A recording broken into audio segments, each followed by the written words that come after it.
My favourite personality अभी लिख रहा मोदी जी के लिए अभी। पाकिस्तान जो तूने किया वो तो बड़ा ही पाप है, कान खोल के सुन ले तू मोदी तेरा बाप है। मोदी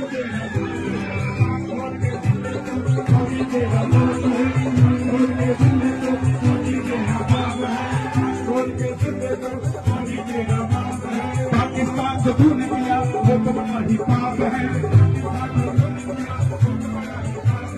कान खोल एक बार और शेयर करना ताकि थोड़ी वीडियो को पाकिस्तान भेजेंगे अगली लाइन पे। पाकिस्तान जो तूने किया वो तो बड़ा ही पाप है, कान खोल के सुन ले तू मोदी तेरा बाप है, के पंगा फिर मत ले।